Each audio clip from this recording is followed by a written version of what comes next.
لا إله إلا الله.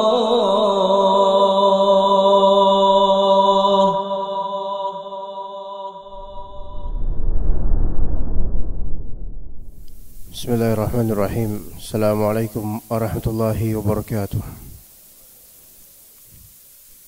Innal hamdalillah nahmaduhu wa nasta'inuhu wa nastaghfiruh wa na'udzu billahi min shururi anfusina wa sayyiati a'malina. May yahdihillahu fala mudilla lahu wa may yudlil fala hadiya lahu. Asyhadu an la ilaha illallah wahdahu la syarika lahu wa asyhadu anna Muhammadan abduhu wa rasuluhu la nabiyya ba'dahu. يا أيها الذين آمنوا اتقوا الله حق تقاته ولا تموتن إلا وأنتم مسلمون. يا أيها الناس اتقوا ربكم الذي خلقكم من نفس واحدة وخلق منها زوجها وبث منهما رجالا كثيرا ونساء واتقوا الله الذي تساءلون به والأرحام إن الله كان عليكم رقيبا. يا أيها الذين آمنوا اتقوا الله وقولوا قولا سديدا يصلح لكم أعمالكم ويغفر لكم ذنوبكم ومن يطيع الله ورسوله فقد فاز فوزا عظيما. فإن أصدق الحديث كتاب الله وخير الهدي هدي محمد صلى الله عليه وسلم وشر الأمور محدثاتها وكل محدثة بدعة وكل بدعة ضلالة وكل ضلالة في النار. Amma ba'd. Dalam kitab tauhid setelah bab man lam yuqni' bil half billah, setelah itu Syekh Muhammad bin Abdul Wahhab rahimahullah menyebutkan bab qaul man qala ma sya Allah wa syi't, bab tentang perkataan orang yaitu ma sya Allah wa syi'ta, yang mana itu termasuk perkataan yang syirik. Perkataan yang syirik bisa menjadi syirik besar ataupun kecil tergantung dengan maksud dan i'tiqad pelakunya atau pengucapnya. Namun sebelum kita membahas hadis tentang kalimat masya Allah wa syi't, maka sebagai muqaddimah kita sebutkan pembahasan tentang takdir Allah Azza wa Jalla, tentang qada wal qadar, tentang takdir Allah Azza wa Jalla dan maratibul qadar atau rukun-rukun takdir, dan dalil tentang maratibul qadar itu, yang mana frame dan juga kaidah tentang masalah qadar ini sangat-sangat diperlukan oleh individu muslim dan muslimah. Pembahasan tentang takdir atau buku-buku yang memfokuskan pembahasan takdir itu tidak begitu banyak. Namun yang paling masyhur di pembahasan takdir menurut akidah dan perspektif Ahlus Sunnah wal Jamaah yaitu kitab Syifaul Alil karya Ibnu Qayyim Al-Jauziyah rahimahullah. Dan juga di zaman sekarang ada kitab Al-Qada wal Qadar, kitab Al-Qada wal Qadar karya Syekh Abdurrahman bin Shalih Al-Mahmud hafizahullah ta'ala. Takdir yaitu apa yang Allah Subhanahu wa ta'ala takdirkan, apa yang Allah ta'ala telah ilmui, Allah ta'ala telah catat, Allah ta'ala telah kehendaki, dan Allah ta'ala adakan atau ciptakan. Itu semua takdir. Dan pembahasan ini takdir al-qadar juga disandingkan dengan al-qada. Para ulama berbeda pendapat mengenai apakah qada dan qadar itu satu makna atau dia makna yang berbeda, keduanya berbeda. Sebagian ulama mengatakan al-qada adalah al-qadar, al-qadar adalah qada. Ulama lainnya mengatakan bahwa al-qadar adalah apa yang diketahui oleh Allah Ta'ala dan dicatat olehnya. Sedangkan al-qada itu adalah apa yang dikehendaki dan diciptakan oleh Allah Azza wa Jalla. Ibaratnya Qadar itu apa yang sudah diilmui dan ditakdirkan. Adapun qada'nya itu adalah apa yang terjadinya dari takdir tersebut. Ini kata sebagian ulama. Ulama lainnya terus kemudian mengatakan qada' begini, qadar begitu, beda-beda pendapat. Namun ala kulli hal mungkin bisa dikatakan keduanya semakna dan saling menguatkan satu sama lain. Yang lebih penting dari itu adalah pengetahuan tentang maratib al-qadar, martabat atau rukun-rukun takdir. Rukun-rukun takdir. Yang mana rukun takdir dalam akidah Ahlussunnah wal Jamaah setelah ditahqiq oleh para ulama Ahlussunnah dari dalil-dalil yang tersebutkan dalam hadis, dalam Al-Quran dan hadis, maka ada 4 dari tingkatan atau rukun-rukun takdir. Yang pertama al-ilm, yang kedua al-kitabah, yang ketiga al-masyiah, dan yang keempat al-khalq. Jadi martabat atau tingkatan takdir ada 4. Yang pertama al-ilm, yaitu ilmu Allah Azza wa Jalla. Ilmu Allah Azza wa Jalla. Yang kedua al-kitabah, penulisan takdir. Yang ketiga al-masyiah, yaitu kehendak. Dan masyiah ini yang nanti akan masuk ke dalam pembahasan masya Allah wa syi'tah. Masya Allah wa syi'tah. Kalimat tersebut yang menunjukkan itu kesyirikan. Kemudian yang keempat yaitu al-khalq, yaitu penciptaan. Jadi martabat penciptaan itu yang disebut akhir. Ya, karena itulah yang akan ditanfidz dan diselenggarakan oleh Allah Azza wa Jalla. Penciptaan terhadap sesuatu yang Allah Ta'ala telah ilmu ini akan terjadi, Allah telah catat ini akan terjadi, dan Allah Subhanahu wa Ta'ala kehendaki ini terjadi, maka terjadilah dengan penciptaan dari Allah Azza wa Jalla. Maka itu yang disebut dalam akidah Ahlussunnah sebagai maratib at-taqdir, atau katakanlah anggaplah sebagai rukun takdir. Rukun-rukun takdir. Dan ini salah satu dari 4 ini tidak boleh terluput dari akidah kita terhadap takdir Allah Azza wa Jalla. Karena segala yang ditakdirkan itu telah Allah Ta'ala ketahui. Itu ilmu. Segala yang Allah takdirkan telah Allah Ta'ala gariskan, catat, tulis. Itu kitabah. Apa yang Allah takdirkan pasti itulah yang Allah Ta'ala kehendaki dari segi penciptaan. Dan apa yang Allah takdirkan itulah yang Allah Ta'ala ciptakan, bukan pihak lain yang menciptakannya, melainkan itu semua dari Allah Azza wa Jalla. Nah, maka kita akan rinci di sini 4 hal ini yang harus betul-betul dipahami. Ya, sebelum kita nanti masuk ke masya Allah wa syi'ta. Maka barang siapa memahami 4 hal ini dengan baik, maka tidak akan tercetus di lisannya perkataan-perkataan syirik berkaitan dengan takdir. Seperti masya Allah wa syi'ta, atau sekiranya bukan karenamu maka begini-begini, dan tidak memandang Allah Ta'ala lah yang mentakdirkan, dan seterusnya. Dan juga masalah atau bab takdir seperti ini betul-betul bermanfaat untuk siapapun dari kita ketika mendapatkan kebaikan ataupun keburukan. Juga bermanfaat untuk membuat kita lebih bersyukur, dan bermanfaat untuk meneguhkan kita untuk bersabar.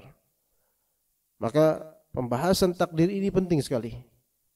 Dan di antara hamba Allah, termakhluk Allah Ta'ala yang sangat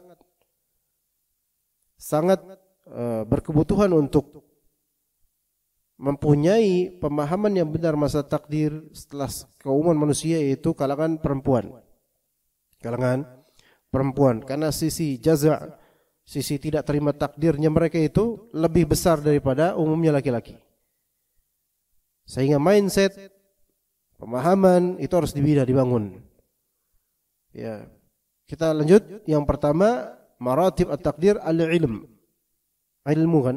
Ilmu. Yaitu ilmu di sini adalah ilmunya Allah Azza wa Jalla. Ilmunya Allah Azza wa Jalla mengenai apa yang dia catat, apa yang dia kehendaki, apa yang dia ciptakan. Allah Ta'ala mengilmui itu semua, menguasai segala tentang apa yang dia takdirkan. tentang yang dia takdirkan.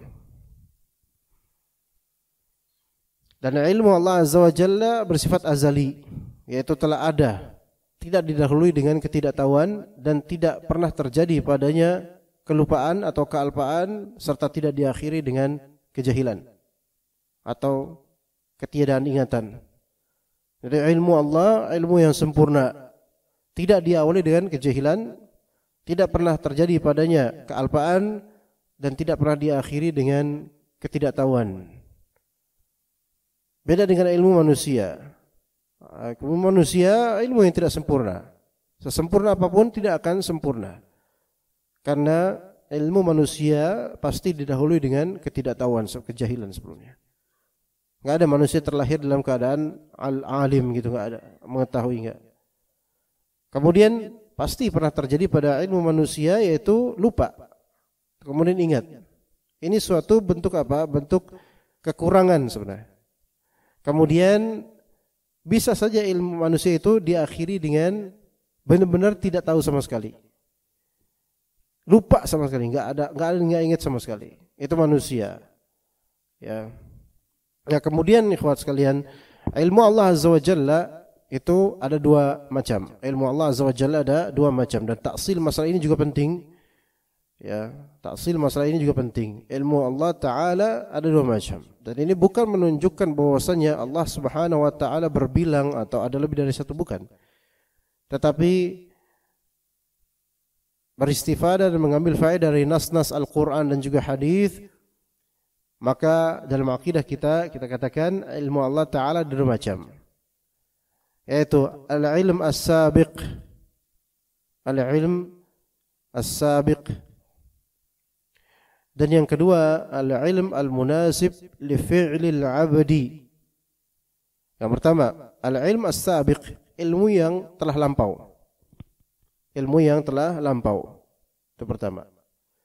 Yang kedua, al-ilm al-munasib li fi'lil 'abd. Ilmu yang, kalau bahasa Indonesia apa munasib? Ilmu yang apa ya, munasib itu Indonesianya apa? Munasib itu bersambung. Munasabah. Ilmu yang sesuai dengan perbuatan hamba. Al-munasib li fi'lil 'abd. Ilmu yang ya sesuai dengan bagaimana perbuatan hamba. Gitulah ya. Apa Indonesia? Ilmu yang berkaitan dengan perbuatan hamba. Ilmu yang berkaitan dengan perbuatan hamba. Ya, ilmu yang berkaitan dengan perbuatan hamba. Jadi ilmu yang pertama ilmu sabiq, yaitu ilmu yang telah lampau. Maksudnya Allah telah tahu, gitu. Yang kedua al-ilm al-munasib li fi'lil 'abd, ilmu yang berkaitan dengan perbuatan hamba dari segi diganjari pahala atau tidak. Diganjari sesuatu atau tidak. Diganjari dosa atau tidak. Paham di sini. Anak bukan berikan beberapa contoh yang membuat kita insyaallah paham, oh ternyata begitu ya. Seperti. Kalau misalnya antum salat subuh jemaah. Salat subuh berjamaah di Masjid Hijau. Ini amalan yang saleh, berpahala, baik dan berkah insyaallah. Nah. Sementara takdir segala makhluk ini telah dicatat 50.000 tahun sebelum terciptanya langit dan bumi. Tahib. Berarti Allah sudah tahu kita nih tanggal sekian hari ini nih salat subuh di Masjid Hijau. Ini namanya ilm apa? As-sabiq. Al-ilm as-sabiq itu tidak ada kaitannya dengan memberikan pahala atau memberikan dosa, enggak. Kan Allah tahu. Ya. Baru diberi pahala atau dosa kapan? Ketika wuqu'ul fi'l, itu ketika terjadinya perbuatan itu. Nah, maka terjadilah perbuatan salat subuh berjamaahnya antum. Maka ilmu yang kedua yaitu al-ilm al-munasib li fi'lil 'abd. Ilmu Allah Ta'ala yang berkaitan langsung dengan apa? Dengan perbuatan hamba ini, yaitu salat subuh berjamaah di masjid.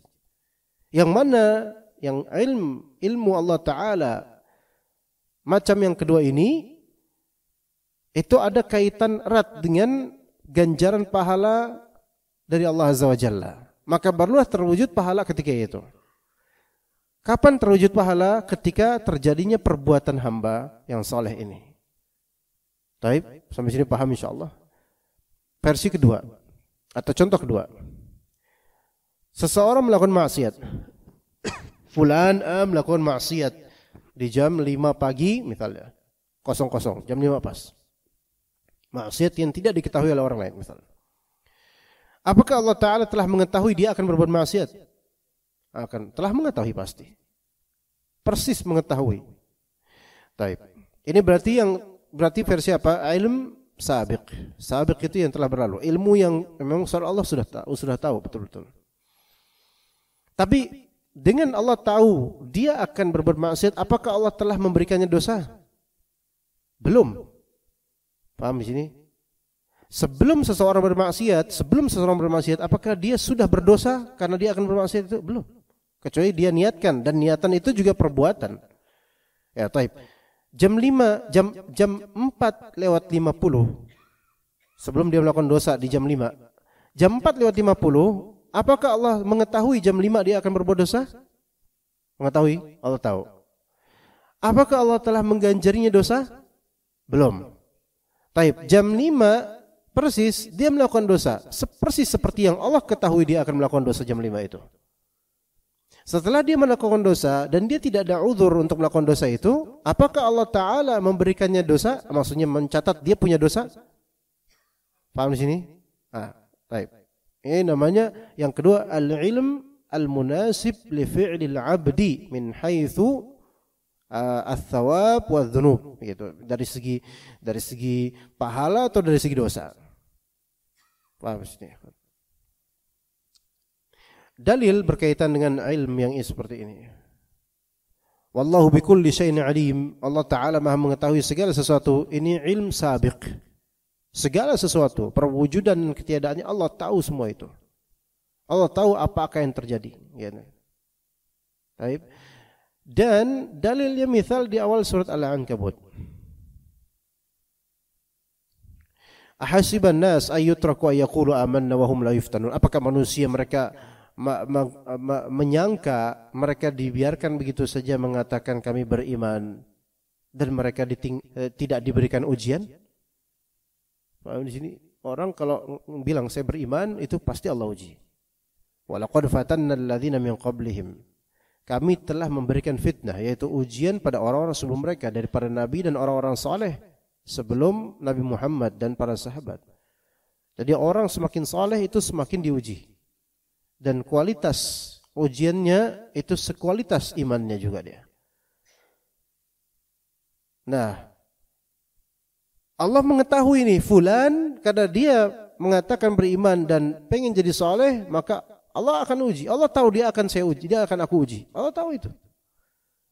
Fala ya'lamannallahu alladhina sadaqu wa la ya'lamannal kadhibin, sehingga Allah Ta'ala tahu siapa-siapa yang jujur dan siapa-siapa yang bohong.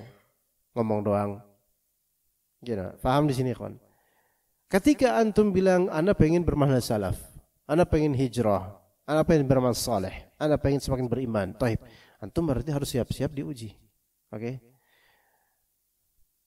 Supaya apa? Supaya ada pembuktian di sisi Allah, di hadapan Allah. Antum tuh benar apa enggak ngomongnya gitu loh. Bahwasanya di antum mau beriman. Apakah Allah Subhanahu wa Ta'ala tidak tahu antum beriman atau tidak? Tahu enggak kira-kira? Tahu. Ya. Tapi untuk penegakan hujjah dan juga pengetahuan Allah Ta'ala ketika antum diuji, antum sabar atau tidak, disitulah terwujud adanya apa? Pahala atau dosa. Maka misal seseorang meninggalkan pekerjaan ribawi dan itu berat buat dia karena dia sudah di posisi yang sangat enak di perusahaan ribawi tersebut. Kalau dia meninggalkannya, pertama istrinya itu bakal marah karena ini uang saku bakal berubah gitu kan. Kemudian juga ya akan ada perubahan drastis di perekonomian keluarga, dan ini adalah suatu tantangan, ujian kalau memang mau hijrah. Allah Subhanahu wa taala tahu enggak dia ini bakal taubat apa enggak? Tahu, Allah tahu. Maka kemudian dia pun resign dari perusahaan tersebut. Akhirnya dia dagang dimsum di pasar. Jauh dari yang tadi dagang, apakah dari yang tadinya di perusahaan yang full AC, ya sekarang full pengamen. Nah, gitu. Maka dia dagang. Disabar-sabarin aja. Orang pada ngeliatin dia, ini kok mukanya muka kantor tapi kok dagangnya di pasar kaget. Nah, ini. Sabar gitu, nggak laku. Ya. Maka perbuatan dia berdagang dengan sabar agar Allah Ta'ala tahu. Nah, agar Allah Ta'ala tahu pengetahuan Allah. Dia ini jujur atau tidak? Ternyata dia jujur. Akhirnya Allah tahu dia jujur. Dan apakah sebelum dia berdagang dimsum di pasar kaget itu, Allah tahu nggak dia bakal baik? Allah tahu nggak dia bakal jujur? Allah tahu. Pengetahuan Allah sebelumnya sejak zaman azali bahwasanya dia akan menjadi orang saleh, dia akan jujur dalam kesalehannya, Allah sudah tahu, tapi itu belum memberikan pahala. Belum. Kapan baru diberi pahala? Di pengetahuan Allah yang macam kedua, yaitu ketika terjadinya perbuatan. Nah, Allah berikan dia pahala. Apakah sebelum terjadi perbuatan itu, Allah tahu nggak kalau Allah akan memberikan dia pahala? Tahu nggak? Paham nggak maksudnya, Pak? Apakah Allah tahu Allah akan memberikan antum pahala? Tahu juga. Sebagaimana Allah tahu antum akan ke surga atau ke neraka di akhirat nanti. Allah sudah tahu nggak siapa-siapa yang masuk surga, siapa yang masuk neraka? Tahu nggak? Tahu. Persis segala amal mereka tanpa sedikit pun celak dari pengetahuan Allah Azza wa Jalla. Nggak ada aib dari pengetahuan Allah. Sempurna pengetahuan Allah. Jadi Allah Subhanahu wa taala kadang-kadang atau selalu menguji siapapun yang Allah Taala ingin uji untuk mengadakan hujjah pengetahuan yang berkonsekuensi dosa atau pahala. Dan sebelum terjadinya kejadian atau perbuatan tersebut belum terwujud dosa atau pahala terhadapnya, kecuali kalau ada niatan. Gitu ya. Sampai sini paham? Ini namanya ilmu Allah Azza wa Jalla. Begitu. Kemudian Allah Azza wa Jalla ya'lamu ma kan wa ma sayakun, ya, wa ma lam yakun walau kana la ya'lamu kaifa kan. Allah Subhanahu wa taala mengetahui segalanya. Mengetahui yang telah lampau Allah tahu. Ya, lampau dari zaman sekarang tahu. Yang sekarang terjadi Allah tahu nggak? Tahu. Tahu semuanya. Dan apa yang masa yakun yang akan terjadi Allah tahu nggak? Tahu. Dan apa yang tidak terjadi Allah tahu nggak? Apa yang tidak terjadi? Tahu. Dan kalaupun itu terjadi Allah tahu bagaimana terjadinya. Paham nggak? Yang terakhir ini. Allah tahu nggak hal yang tidak terjadi sekarang? Tahu. Dan kalau itu terjadi, Allah tahu nggak gimana kejadiannya? Tahu. Ini pahami baik-baik.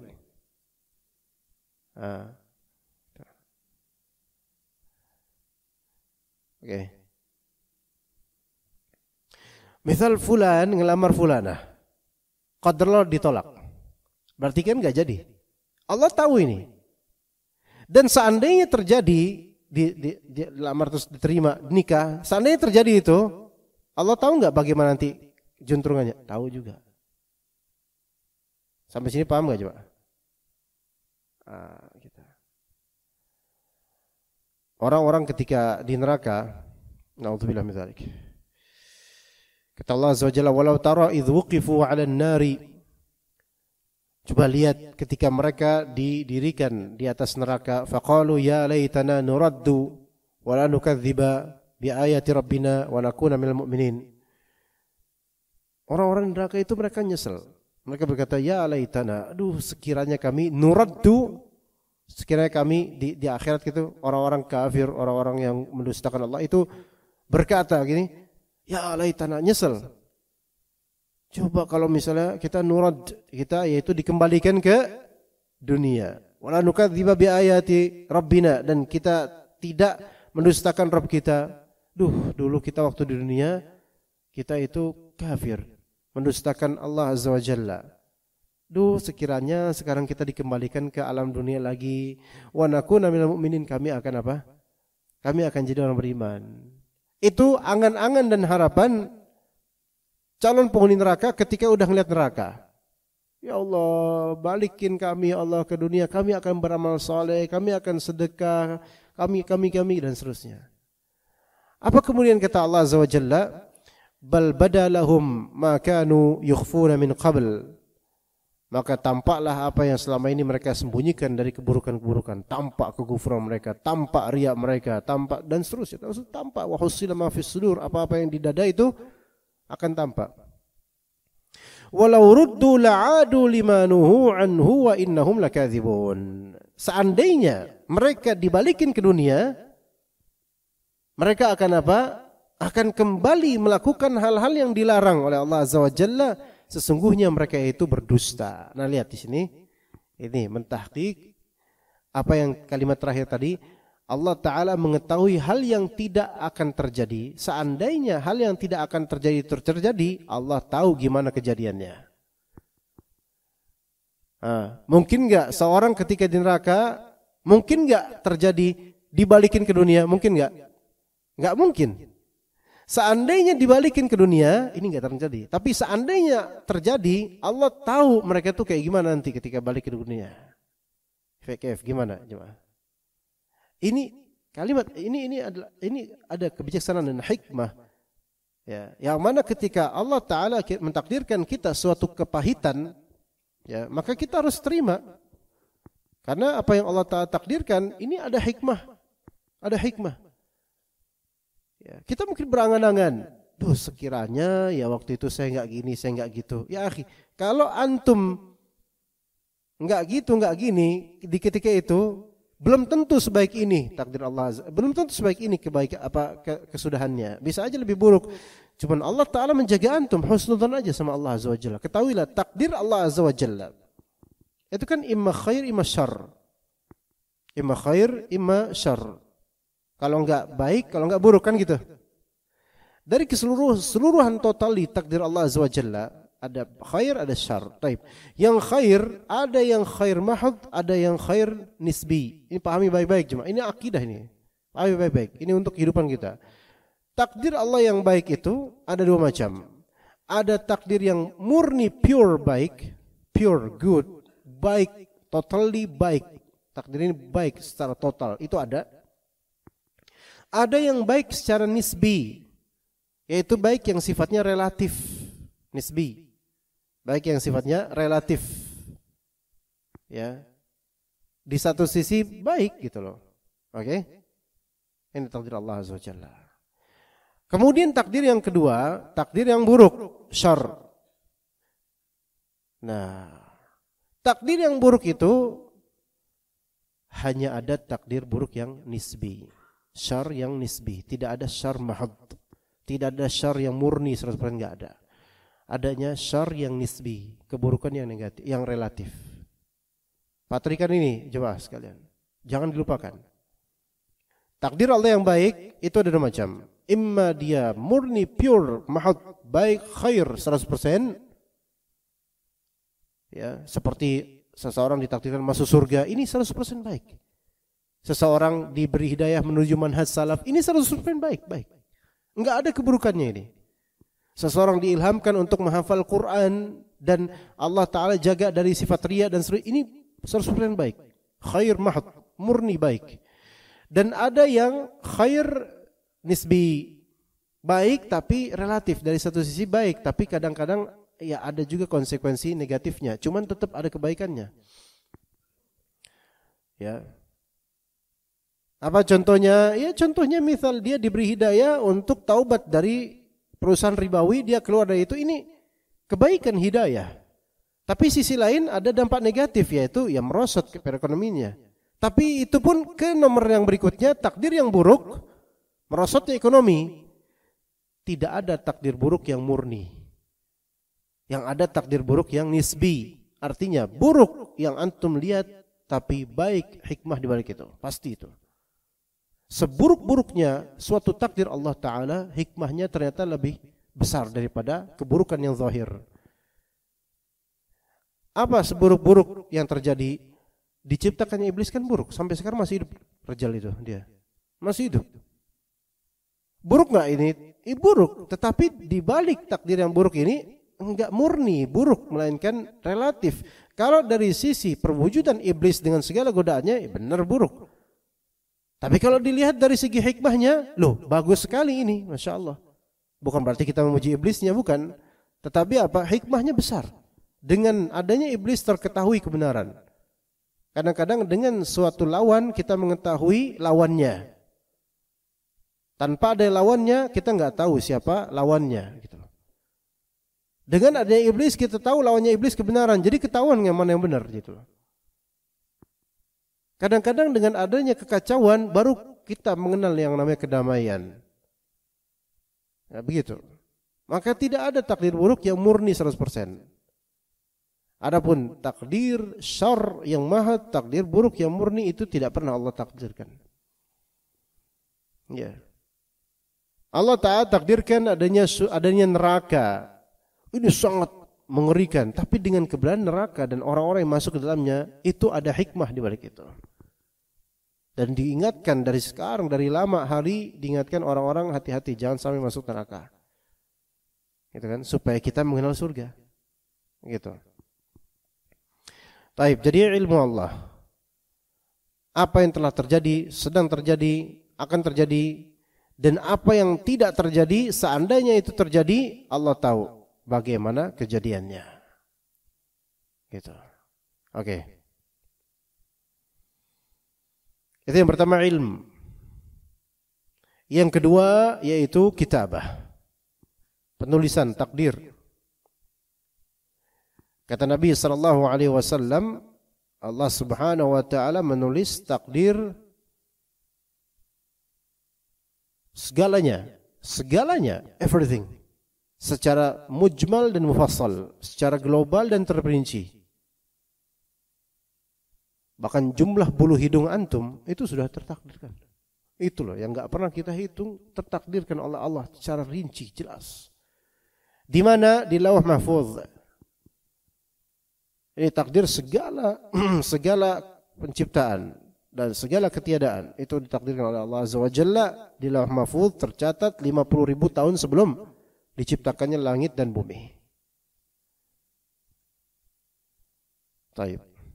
Oh, berarti masalah penghasilan, masalah jodoh, masalah kematian, masalah turun hujan itu udah ketahuan dong, udah ketahuan. Bahkan manusia tempatnya di neraka atau surga udah ketahuan oleh Allah Azza wa Jalla. Tapi Allah rahasiakan untuk yang ini. Itu ada di Lauh Mahfuz. Dan penulisan takdir ini ada yang memang sifatnya absolut, dia tidak bisa diubah, yaitu yang tercatat di Lauh Mahfuz. Ada juga yang bisa diubah, yaitu takdir tafsili, yaitu takdir yang dicatat atau diperintahkan oleh Allah Ta'ala untuk mencatatnya kepada malaikat yang Allah utus untuk rahim-rahim. Ya. Inna ahadakum yujma'u khalquhu fi batni ummihi 40 yawman nutfah. Ya, seseorang di antara kalian, siapa orang nih? Penciptaannya dikumpulkan dimulai dari rahim ibu, di rahim ibu dimulai dari apa? 40 hari sebagai air mani. Kemudian sebagai alaqah mithla dzalik, sebagai segumpal darah dengan proses 40 hari sama. Kemudian mudghah, segumpal daging, proses 40 hari sama. Baru kemudian Allah Ta'ala utus malaikat untuk meniupkan ruh. Ya, meniupkan ruh. Dan di situ Allah Subhanahu wa taala kemudian apa? Memberikan atau memerintahkan kepada malaikat untuk mencatat. Takdir dicatat. Suruh takdirnya gini. Ya. Rezekinya, ajalnya, bahagia atau tidak. Pertanyaannya, apakah catatan malaikat yang ini, catatan takdir ini bisa berubah atau tidak? Bisa. Ini bisa.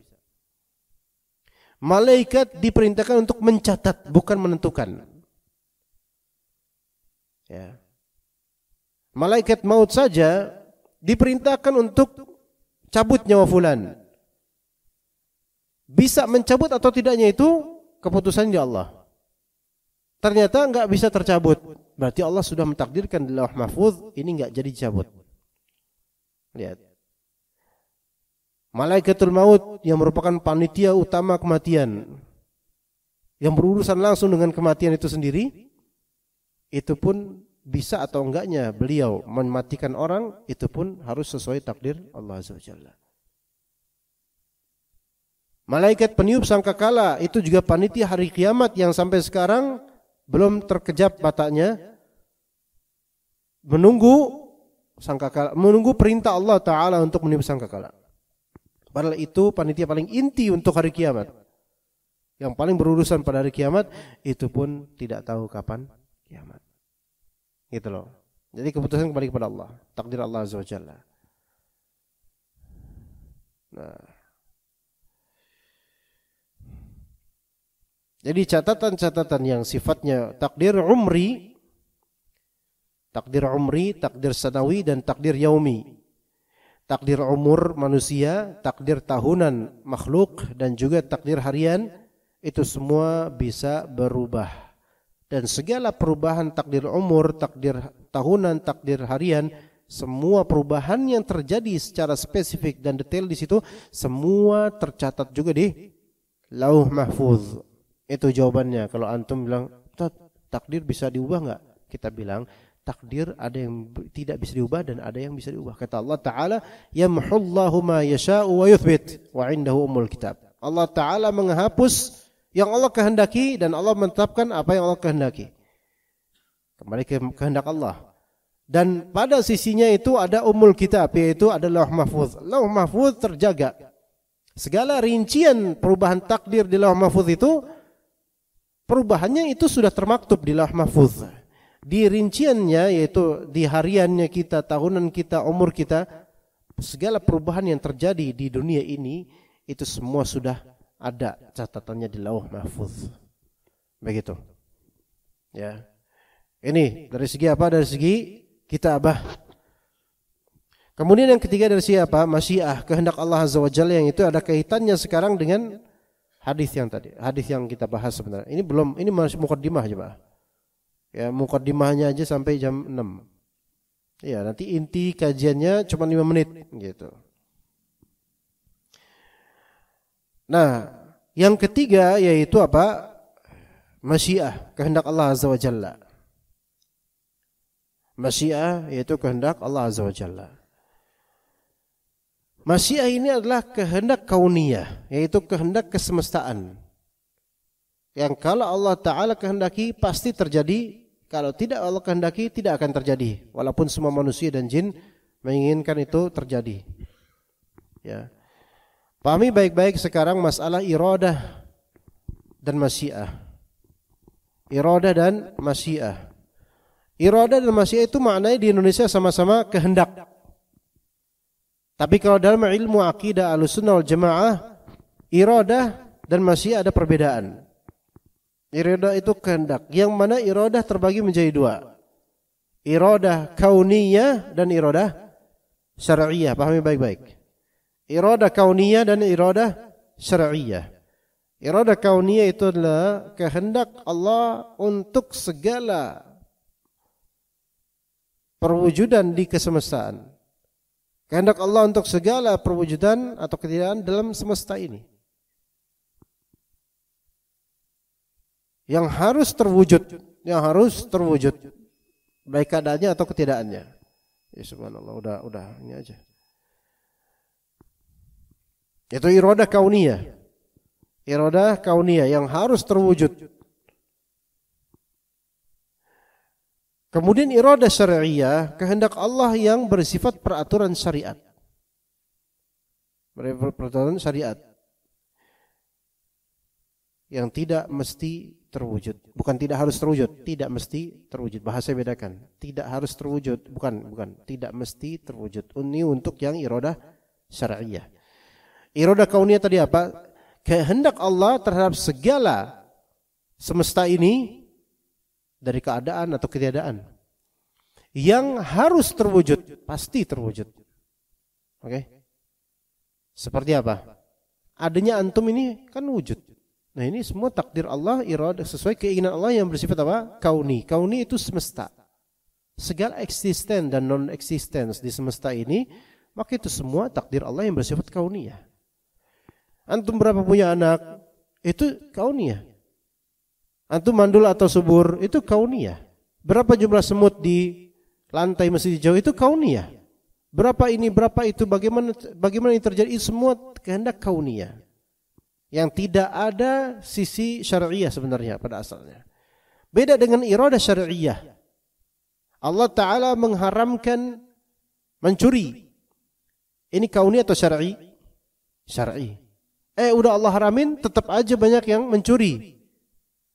Ini menunjukkan bahwasanya keinginan Allah Ta'ala yang bersifat syar'i itu tidak mesti terwujud. Gitu ya.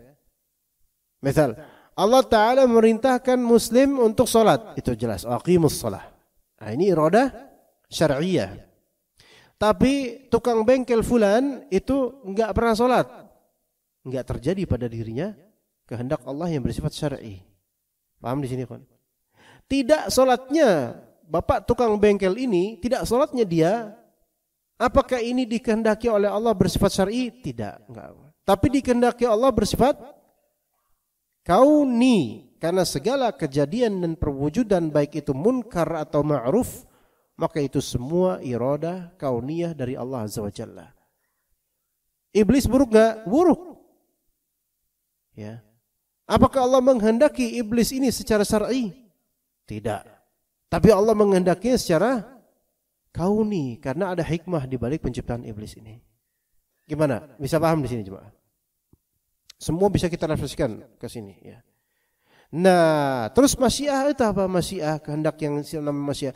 Masyiah itu adalah sinonim dari iradah kauniyah.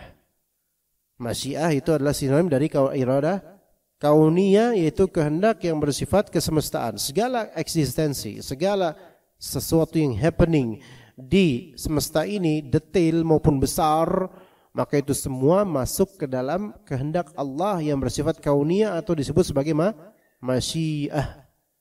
Masyiah. Ya. Makanya kalau ada suatu kejadian yang mengagumkan atau kita sukai, kita bilang Masya Allah. Apa arti Masya Allah? Ini adalah Masya Allah. Ini adalah apa yang Allah kehendaki secara kauni. Gitu loh. Ya. Walaupun gak ada kaitan sama agama nih sesuatu ini. Ya.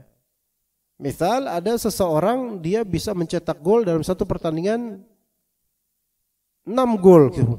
Masya Allah. Artinya ini adalah apa yang Allah kehendaki. Ya, itu. Masya Allah. Ya, hadza Masya Allah. Ini adalah apa yang Allah kehendaki. Dari segi kauniyah, Masya Allah. Masya Allah, betapa masyiah Allah Azza wa Jalla. Masyiah. Kehendak Allah Azza wa Jalla. Maka orang kalau mengatakan Masya Allah, itu kaitannya lisan dia dengan menyatakan ini takdir Allah gitu loh. Ini takdir Allah, itu maknanya, maksudnya gitu. Jadi kita Masya Allah kadang-kadang cuman karena pengen takjub aja, Masya Allah. Atau kaget, Masya Allah. Gitu kan, ngeliat orang ganteng, Masya Allah. Ngeliat orang gak ganteng, na'udzubillah. Nah ini. Nah, Masya Allah berarti apa? Ada kaitan masyiah Allah Azza wa Jalla, maratib yang ketiga dari takdir. Ya. Begitu. Pahami baik-baik gimana? Ini akidah. Oke. Jadi masyiah kehendak Allah Ta'ala itu adalah apa yang disebut juga iradah kauniyah, kesemestaan. Nah, yang mana di hadis di kitab tauhid ini, hadisnya Qutailah, beliau berkata, "Anna Yahudiyan ata lin Nabi sallallahu alaihi wasallam faqal innakum musyrikun atau innakum tusyrikun." Ada seorang Yahudi datang kepada Nabi SAW dan Yahudi ini berkata, kalian itu kaum muslimin adalah orang-orang yang berbuat syirik, gitu kata orang Yahudi. Taquluna ma syaa Allah wa syi'ta. Wa taquluna wal ka'bata. Kalian wahai kaum muslimin mengatakan masya Allah wa syi'ta. Tuh menyandingkan ini adalah kehendak Allah dan kehendakmu. Itu arti masya Allah wa syi'ta. Pahami baik-baik. Ini adalah kehendak Allah dan berarti kan sepantar dan kehendakmu. Maka ini syirik dalam masalah takdir. Seolah-olah kehendak manusia itu disandingkan persis dengan kehendak Allah. Maka ini syirik. Dari segi lafal. Kalau cuma lafal doang, maka ini syirik kecil. Yang pernah Anda sebutkan syirik khafi itu syirik lafzi diantaranya. Selain syirik yang di hati, riya. Tapi ini syirik khafi, syirik lafzi, syirik kecil dia. Mengatakan masya Allah syi'ta ini syirik kecil. Kalau dia yakin Allah menghendaki semuanya, ini hanya dia mengatakan lafal tersebut maka masuk ke dalam bab syirik kecil. Adapun kalau dia meyakini bahwasanya kehendak manusia itu sepadan dengan kehendak Allah, maka kufur, keluar dari Islam. Ini syirik besar. Itu bedanya. Maka kata orang Yahudi ini, innakum tusyrikun. Kalian itu berbuat syirik, wahai kaum muslimin, mengatakan masya Allah wa syi'ta. Karena ketika itu beberapa sahabat yang mengatakan hal seperti itu. Maka orang Yahudi ini menotis dan mencari-cari. Nah, orang Yahudi itu suka mencari kesalahan orang-orang benar. Dan orang benar bukan berarti enggak pernah salah. Betul enggak? Orang benar bukan berarti tidak pernah salah. Bahkan bisa dikatakan bahwasanya orang yang saleh itu punya masa lalu. Dan orang yang fasik itu punya masa depan. Maka manusia itu bisa berubah. Kaum muslimin juga bisa berubah. Maksudnya dari yang tadi enggak tahu, Allah Ta'ala beritahu dengan cara seperti ini. Innakum tusyrikun. Kalian membuat syirik, wahai kaum muslimin. Kalian bilang masya Allah wa syi'ta. Terus kemudian kalian juga kadang bilang wal ka'bah, demi Ka'bah, demi Ka'bah. Ini syirik. Lihat orang Yahudi sendiri mengetahui satu ilmu tentang syirik. Demi Ka'bah. Ini syirik, gitu loh. Menyandingkan kehendak Allah dengan kehendak manusia. Ini juga syirik. Coba lihat. Maka fa'amarun Nabi sallallahu alaihi wasallam فأمر النبي صلى الله عليه وسلم إذا أرادوا أن يحلفوا فليقولوا ورب الكعبة. Maka Nabi SAW pun kemudian memerintahkan para sahabatnya, jika mereka ingin bersumpah maka katakanlah wa rabbil Ka'bah, demi Rabbnya Ka'bah, bukan demi Ka'bah. Karena demi Ka'bah berarti half bi ghairillah, bersumpah dengan selain Allah. Ini kan kata Nabi SAW, man halafa bi ghairillahi faqad kafara aw asyrak. Siapa yang bersumpah dengan selain Allah Azza wa Jalla, maka dia telah kufur atau berbuat syirik. Wa an yaqulu ma sya'allah thumma syi'ta. Ma sya'allahu thumma syi'ta. Ini adalah kehendak Allah kemudian kehendakmu. Dengan adanya tartib kemudian yang menunjukkan tidak sederajat. Begitu. Itu baru tidak syirik. Ya. Kayak misalnya kita mengatakan ini adalah wah ini berkat kamu nih setelah kehendak Allah, maka ini benar. Tapi kalau Anda bilang ini karena Allah dan juga karena kamu, ini syirik. Ini syirik. Walaupun dia enggak bermaksud berbuat syirik, tapi ini syirik secara lafal, ini syirik kecil. Ya. Iya. Anda bisa kayak gini nih karena Allah dan juga karena kamu nih. Dan penyandingan dan inilah yang membuatnya syirik. Maka penyandingan masyiah, penyandingan kehendak antara Allah dengan makhluknya disandingkan, maka ini masuk ke dalam syirik lafzi, yang mana kalau itu hanya sebatas lafal itu sudah syirik kecil. Tapi kalau masuk ke dalam bab keyakinan dirinya bahwasanya emang kehendak Allah dan kehendak manusia itu sama, ini udah kufur, syirik besar. Gitu rinciannya. Ya, maka itu masyiah, kehendak Allah, dan segala sesuatu terwujud atau tidak itu sesuai dengan kehendak Allah. Bahkan segala konsekuensi di akhirat nanti itu juga kehendak Allah Azza wa Jalla, terutama ahli tauhid yang bermaksiat. Jika dia tidak taubat dari dosa besarnya misalnya, maka di akhirat nanti dia disebut dalam istilah ulama akidah yaitu tahtal masyiah, di bawah kehendak Allah. Ya. Kalau ada seorang beriman, dia beriman, tetapi dia misalnya punya dosa besar, apapun dosa itu selama bukan dosa syirik besar, maka ketika di akhirat dia belum diampuni oleh Allah, maka di sini dihakimi oleh Allah Ta'ala, ini terserah keputusan Allah. Apakah Allah Ta'ala ingin mengampuni dia? Kalau diampuni, maka berarti Allah Ta'ala kehendaki dia untuk apa? Untuk masuk surga. Kalau tidak diampuni, berarti Allah tidak mengampuni, khalas. Maka tahtal masyiah. Itu yang ketiga. Yang keempat dari maratib at-taqdir, yaitu apa yang keempat? Al-khalq. Inna kulla syai'in khalaqnahu biqadar. Segala sesuatu kami ciptakan dengan qadar, dengan kadar, dengan takaran, dengan pertimbangan, dengan kehendak Allah Azza wa Jalla. Segala sesuatu. Inna kulla syai'in khalaqnahu biqadar. Kulla syai'. Segala perwujudan kejadian makhluk. Ya, roh kita makhluk. Amalan kita makhluk bukan? Nah, ini bagian akidah juga. Amalan kita makhluk bukan? Apakah kita menciptakan amal sendiri atau Allah menciptakan amalan kita sehingga kita melakukannya? Mana yang benar? Yang pertama atau kedua? Yang kedua. Allah Ta'ala menciptakan amalan kita. Amalan diri kita dan amalan kita makhluk. Diri kita dan niatan kita untuk beramal makhluk. Diri kita dan roh kita yang gaib ini itu juga makhluk. Maka segala di kesemestaan ini adalah makhluk. Dan segala makhluk itu diciptakan. Dan segala yang diciptakan itu pasti dengan kadar takdir, dengan ilmu Allah, dengan tulisan catatan dari Allah, dengan apa lagi? Kehendak dari Allah dan dengan penciptaan oleh Allah Azza wa Jalla. Maka seseorang kalau misalnya dia mempelajari akidah yang benar tentang takdir, maka dia akan mendapatkan bahwasanya apa yang terjadi ini sudah qadarullah ma syafa'al. Maka ketika seseorang diberikan musibah atau kesulitan, qadarullah wa ma syaa fa'ala. Apa artinya qadarullah? Atau bisa juga qadarullahi. Qadarullah ini telah apa? Hadza ma qadarullah. Ini telah ditakdirkan oleh Allah. Wa ma syaa fa'ala, dan apa yang Allah kehendaki dari masyiah, yaitu dari iradah kauniyah, Allah fa'ala, Allah akan lakukan. Ya, kalau misalnya itu buruk, ini kejadian, ketahuilah tadi kaidahnya gimana? Tidak ada takdir yang murni buruk. Ingat tuh. Enggak ada takdir yang murni buruk. Takdir buruk ada, tetapi dibilang murni buruk enggak.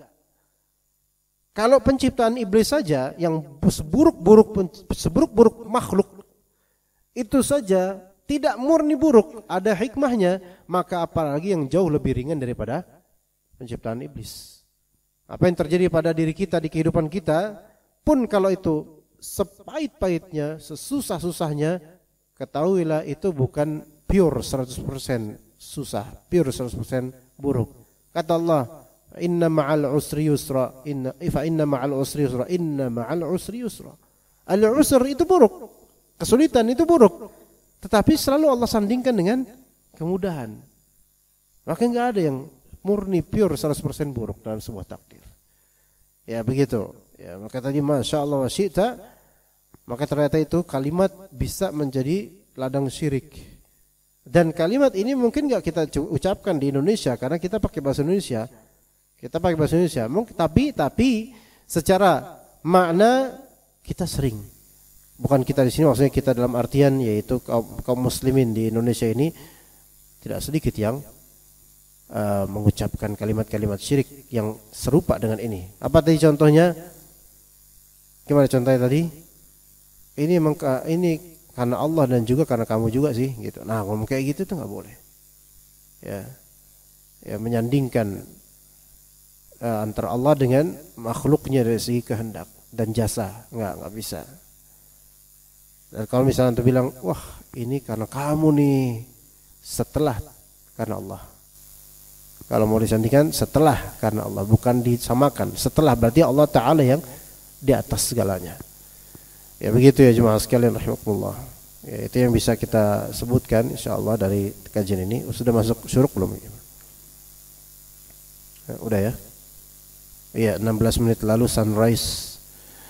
Ya, kita cukup sampai sini. Barakallahu fikum jami'an wa sallallahu ala nabiyina Muhammad wa ala alihi wa sahbihi ajma'in. Subhanakallahumma bihamdika asyhadu an la ilaha illa anta astaghfiruka wa atubu ilaik. Assalamualaikum warahmatullahi wabarakatuh.